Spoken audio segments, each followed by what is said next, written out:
ask you what can be done to attract top tier professionals from industry into academic teaching roles, what would you say? Yeah, so this is actually happening also. So like university, we have, professor of practice position where we give value to his work experience in the industry. And for example, in my university, NSUT, we have few professor of practice who have worked in the industry for 20 long years or 25 long years. So when they come to the academic institution, they take some classes, as part of their work, and they also bring in some industry perspective to our academic institutions, and they also participate in our syllabus making or refining the syllabus, and they also get us interacted with the industry, so that industry problems, they come to the academic institutions and we are able to solve or add value to those problems. So they really bring a lot of value to academic institutions, and in my university I am really focusing on hiring more number of professor of practice who bring in industry perspective to academic institution. Thank you. Lovely. If I ask you, how do you think AI can support, not replace, faculty in engineering education ecosystem, what would you say? So traditionally, if you see our structure, computer science, for example, I'll take an example. You have some, graduate attributes. I mean, what a student will learn after 4 years. Then you have a program, which is actually, number of courses. And then you have courses, and then you have assessment of the student. Now, traditionally, what happens, you give a problem to the student, he writes a code, he does some calculations, and then makes slides, makes a presentation. Now everything now can be done by chat gpt, for example. So how do I assess the student, because he has taken the help of chat gpt, right? So now what we need to change this, so let us start from the bottom.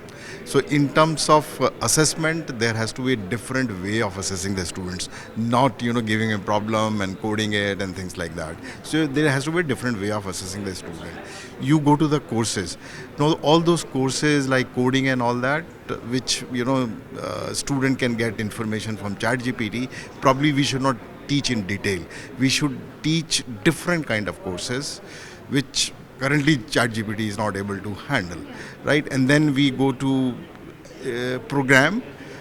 Then we should have, each course will have different learning objectives. The program will have a different objective. So we have to change the overall goal of these program objectives and course objectives, so that in the, AI actually helps.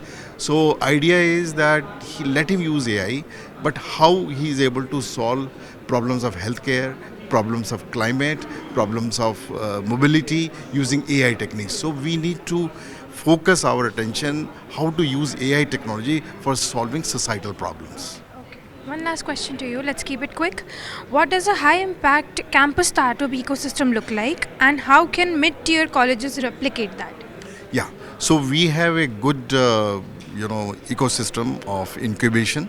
So we work on two fronts. One is we have an incubation center where we get startup from other places, other colleges, or anybody who's interested in an idea. We give them them space, and they can try our ideas. They can use our labs. They can use the mentorship of the faculty there. And the second is all my labs, or in the labs, we ensure that there is enough room or enough equipment so that if he wants to try any idea, there are some tinkering labs. So if that works, we give opportunity, to grow. He can take that idea to the incubation center. He can form a company, and then he can take it from that point onwards. So we work while teaching the students to ensure that he gets opportunity to work on those ideas. And secondly, we have an incubation center where we get startups from different other places. So we are trying both the methods, and this is how any institute is doing it. And other tier 2, tier 3, they may have problems of getting infrastructure and things like that, but then this is the model which actually works. And I think we are rated as one of the good incubation center in Delhi at least. Thank you so much, sir, for your time. It was lovely talking to you. Thank you.